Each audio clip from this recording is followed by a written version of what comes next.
As Pastor Tyler mentioned last week, we're on a year-long journey. Now, after hearing from people who learned that we're going to have a year-long sermon series, they're a little concerned that, that seems like a long time to talk about one thing or another. But discipleship is basically everything. It's everything we do as a Christian, from stewardship to evangelism to teaching to learning to going. It's all discipleship. It's all one big thing. And so this year we're going to take a look at those everyday, ordinary occurrences. And we're going to walk all through different fields, all through different types, all through different opportunities as we begin to see the world through a Christian's eyes. Because truly that is moving to the past. One of the great and powerful, opportunities we have as Christians is that the content never changes. We have the Word of God that sits before us, teaching us, where we can learn, proclaiming to us, where we can understand, imparting to us grace and forgiveness, teaching us that every day is a new day, teaching us that God has never left us, will always be among us. But one thing that does change is the culture. Where the content never changes, where we stand by the Word, certainly the cultures change. I have clothes in my closet from the 80s that I gave to a middle schooler because they wear them now. Have you seen the hairstyles on the basketball games again? I enjoy basketball. They're right back, the cuts and it's amazing how culture changes. And not only are there just subtle cultural changes, but look at the different countries and how they approach their lives. What has affected America happened a long time ago. It's called post-enlightenment. And we've now arrived at a country that is no longer Christian. We do not have a majority of officials who have strong Christian beliefs. We do not have a majority of judges who have strong Christian beliefs. We no longer have a majority, not even close to professors, who have strong Christian beliefs. We have very few people in authority today. And if I might say so, the actual culture itself in America is very anti-Christian. We have officials that really don't remember that they are being held accountable to God. And what has happened, whether we want it that way or not, we now live in a country that is no longer Christian in authority anymore. We call this era where the Western civilization really grew up in Christianity, the Solomon period of our faith. Solomon, the king, with the wealth and all the power. We have this age, this empire of Christianity that we've lived in for a long time. But that is no more. When I was growing up, I was taught how to be a Solomon. I was taught how, when I grew up, I was going to take the reins to this great Christian empire. I was taught that I was to preach on street corners. I was taught that I'm to preach it from the classrooms. I was taught that I was to live this out in my public life, in my private life, because we ruled this country and it didn't matter. We could put our 10 Commandments anywhere we wanted. We could pray anywhere we wanted. We could live out our faith because we ruled. But that is no more. Just to believe in God, this is what our society now says.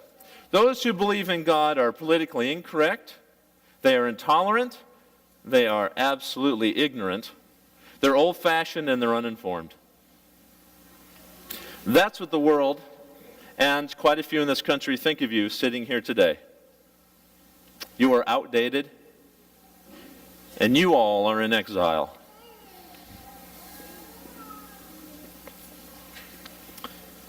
As we start this year, that point has to be made. Because when we look at the Great Commandments, when we look at the Great Commission, there is one word that troubles us today, and that's the word go. Go out there, go out the front door, and live your faith.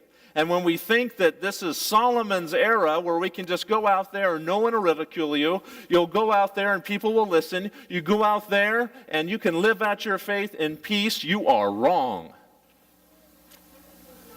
Now we need to be in the business of teaching Daniels. Those who are thrown into a foreign land, into exile. And learn how to live out our faith, who we need to be in this culture to go out those front doors and be a follower of Jesus Christ. It is that same religious freedom in this country that has given us the ability to come here without fear and worship our God, but it is that same religious freedom that has forced you into this box to keep your faith in this building. So, what do we have to be to go? What do we have to be to go out and be a disciple, to actually find the right peg that goes into our culture today? Well, first and foremost, we need to be confident. It's interesting. Jesus was dealing with what we call today a failure to launch. You know this expression? You know, when the kids don't leave the house or they come back? The failure to launch. Now, we arrive in Matthew at the very end where Jesus was nailed to the cross. They saw everything.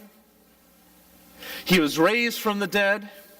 They saw the holes in his hands, all the miracles, and so he calls them the apostles together. We're not talking about some Johnny-come-latelys, some people out in the diaspora on the edges. He brought his apostles in to tell them what to do, the last little bit. And we catch up with him in Matthew 28.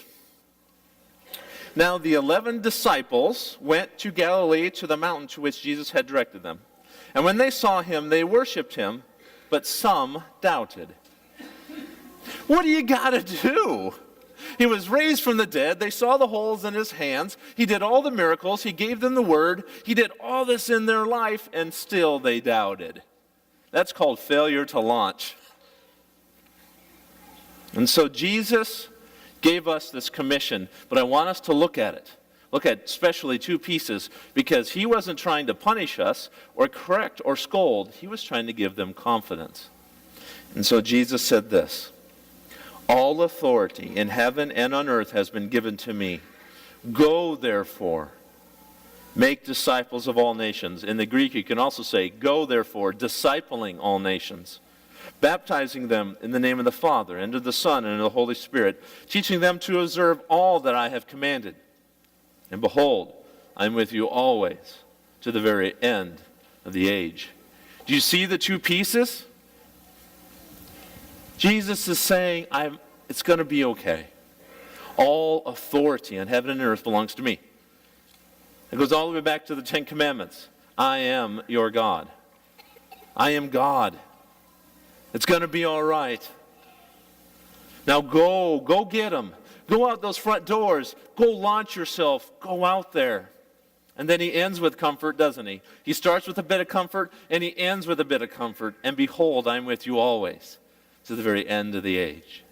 For us to go out that front door, we must be confident that Jesus has us and that he has authority over all.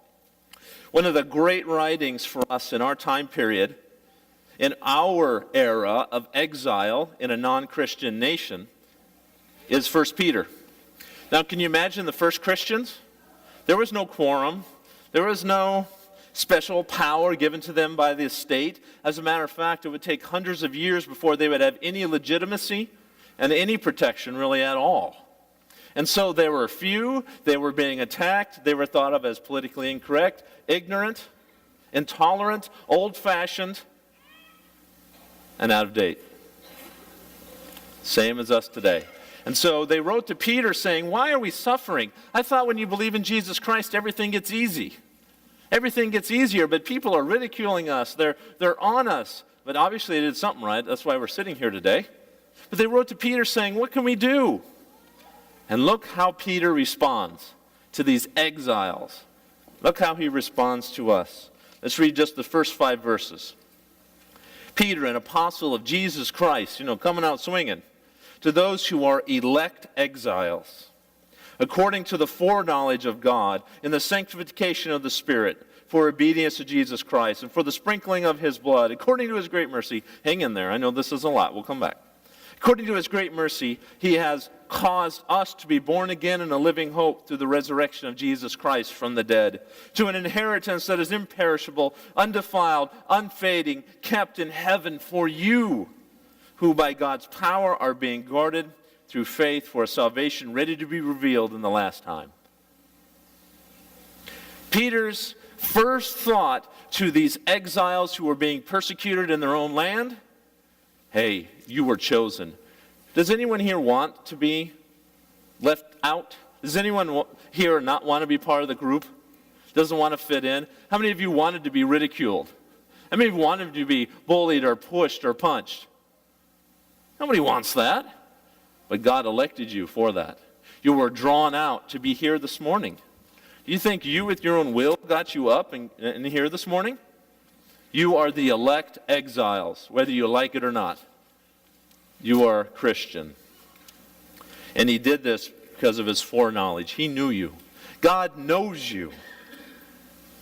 And he knew that you were going to need help because you want to try and be perfect, as Pastor Meagard said in the confession. Yeah. Good luck with that. So he sent his Spirit so that we could obey God. He sent his Spirit to you so that you may help and understand God, because it was for Jesus Christ who caused us to be born again. And he gave us an inheritance that is imperishable, undefiled, unfading, and it is kept for you in heaven, so it can never go away, who by God's power are being guarded through the faith to a great ending. So let me say those words again. Elect, foreknowledge, caused us to be kept in heaven for you, God's power, guarded for you, kept for you. Who's doing the work here? Is it you? No. So Peter comes right out and says, you need to remember what Jesus said. Remember, all authority has been given to me, and now I give it to you. I will always be with you to the very end of the age. And the first thing Peter says to the exiles, to us, remember who has you. Remember who's doing the work. It'll never be taken away from you, and there is nothing they can do to hurt what is waiting for you. So be confident. Be confident so that we can actually get out of bed, which is kind of rough when you get older sometimes, to get out of bed and go out that front door to those lost people. So once you're confident enough to at least go out the front door, now what? It's cold out there, especially today. I was almost wearing shorts yesterday, and by the time I got packing all this stuff away, it was cold. It's cold out there. It's scary. We can't pretend that it's not. We live in a world that will ridicule you if you live out your faith. We're not in a Christian nation anymore. And so for us, we must be genuine. To go, we must be genuine. Now, why I like Daniel, why I said we need to be building Daniels, is because of his great example for us. Next slide. It is really interesting when we look at Daniel, how he lived his life. Now, Daniel was almost in the same situation we were, except not. All right. The Israeli community had been conquered multiple times by now. And so and I can get into the details, but one of the traditions of the conquering nation was to take all the youngest athletes, to take the best scholars, to take the most attractive and most appealing. They took them out of their home country and brought them into the service of the king elsewhere, so that they could kind of convince them, and they would raise up the better nation, and they'd have these great people, kind of like what America did. We brought in the bravest and the brightest over here, and now look what we've got. We do that, and so they had the technique of doing that. And so now Daniel is stuck in a foreign land since he was a kid, where no one believed what he believed. And so we get to the story of the lion's den, right? The lions. They always steal the show. those crazy, stupid lions. They take all the attention away from what Daniel actually did. Daniel in the lion's den is about Daniel being genuine. Daniel living out his faith in the ordinary, everyday occurrences of his life. Now, we come across this king, and we come across Daniel. Daniel has prospered in this other country, and the natives hate that. These satraps, these rulers, he's getting the money, he's getting the attention, and they want him gone. And they know that he believes in his God, and so they trick the king. They say, "King, for 30 days, people can only worship and pray to you." And what king wouldn't like that? That was not a hard sell. We would like that for 30 days. Everyone does stuff for me for 30 days. And so he passed the law, not realizing what it would mean for Daniel, his favorite. And as soon as he did, he regretted it. But look what Daniel did. Verse 10. When Daniel knew that the document had been signed, he went to his house where he had windows in his upper chamber open towards Jerusalem. He got down on his knees 3 times a day and prayed and gave thanks before God as he had done previously. Was he in the street corner trying to convince people to his faith? Was he buying ads on television or the radio? Was he in the papers? Was he into politics? No. Daniel lived out his life according to his belief and faith. And just because of that, a king noticed. Just because of that, the satraps were waiting for him. They captured him, and because the king made the edict, he threw him into the lion's den. And he wept when he did it. Now, the next day, we know the lion's jaws were shut, and so they didn't eat Daniel. I'm not going to talk about the lions. They're just getting in the way of the story. He comes up, and the king sees this. Daniel, who just lived out his faith, did nothing more than followed his Lord and his belief. He came out, and he was fine. And king saw this and just was amazed, and this is what he did throughout his entire country. Peace be multiplied to you. I make a decree that in all my royal dominion, who is not Judeo, all my royal dominion people are to tremble in fear before the God of Daniel. Because Daniel just lived it out, an entire nation knew about his God. So how do we do it? So how do we be genuine? Well, first of all, don't say you're perfect. We see those preachers get caught in hotel rooms. We see all of these celebrities get caught not being genuine. Well, they are genuine. That's who they are. They try and put on all these masks. Have you ever, let me rephrase that. When you work with youth long enough, you learn they live their lives differently. When they go to school, they put on one mask. When they're at church, they put on their Christian mask. When they're at the club, they put on that mask. When they're on the fields of play, they put on another mask. And after you work with kids long enough, you realize we continue to do that as adults. We act one way at work, we act one way at church, and we act another way at home. We begin to fake it, and fake it, and fake it, and before long, we don't know what we're doing, and we can't remember the lies we told, or we can't remember what we said to one person here, what we said about our job there. We put on all these masks, and sooner or later, they're all brought to the light. I like to just bring up a story about my son when it comes to living out your faith. Now, I preface it with this. All middle schoolers are brain damaged. All of them are brain damaged. That's the way they are. One minute they can be doing something genius, like what my son did here, but the next minute they do the dumbest thing. They're just dumb as a post. That's middle schoolers. So don't give them too much credit. This was just a moment that he had, and it worked. Now, my son, along with some of my daughters, are in select athletic programs. He does pretty well. He's a left-handed baseball player and a really good basketball player. And so, from time to time, we have to go to tournaments. And for those of you who are in the select programs, you know exactly what I mean. Sundays can be pretty brutal with these athletic programs. So, we made an agreement and we worked it out.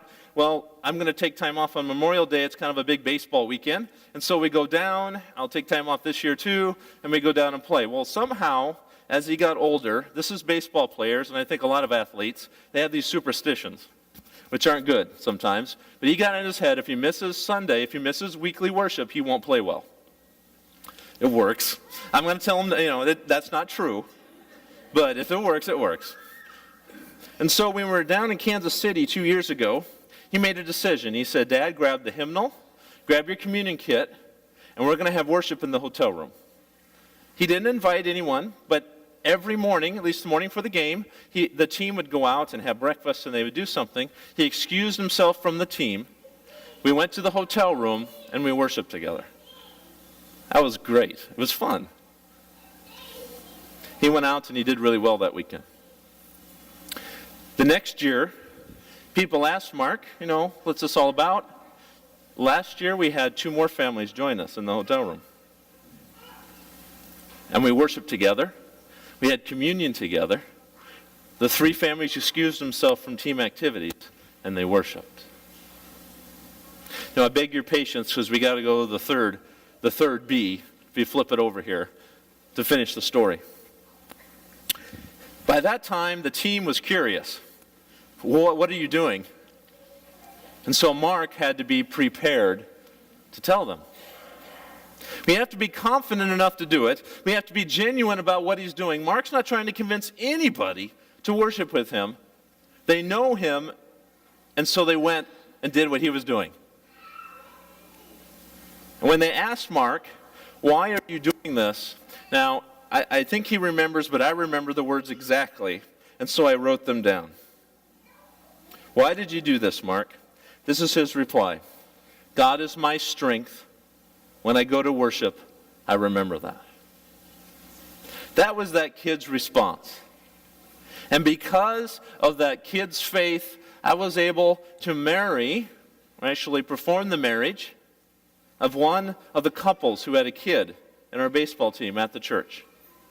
I was able to do 2 baptisms with the baseball families. And to this very day, I'm kind of considered the chaplain, where they come and they ask. All because of this brain-damaged kid who said, I just want to live out my faith. And he was prepared to give an answer for the hope that he has. We go to Peter again, and he starts off saying, be confident. And then Peter says, now this is how you be genuine. And then we get to chapter 3 of Peter. But even if you should suffer for righteousness' sake, you will be blessed. Have no fear of them, nor be troubled. But in your hearts honor Christ, the Lord, as holy, always being prepared to make a defense to answer who ask you for a reason for the hope that is in you. Yet do it with gentleness and respect, having a good conscience, so that when men slander you, when people slander you, when they tell you you're ignorant, you're old-fashioned, well, Christ may be, put them to shame.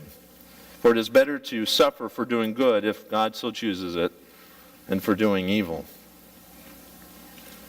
In a country where they have put you in this box, this 4-walled box, and held you inside of here, it is Jesus' desire and call for you to go out there and just live it out. Just live it out. Be confident. It is nice to come here, isn't it?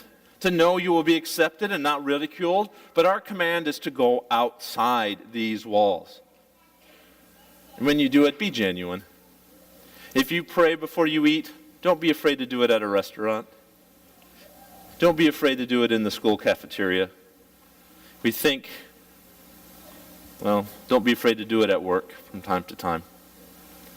Now, I put those situations in your head and you go, people might hear me. That's because we don't live in a Christian country anymore. That's why we're afraid to do it.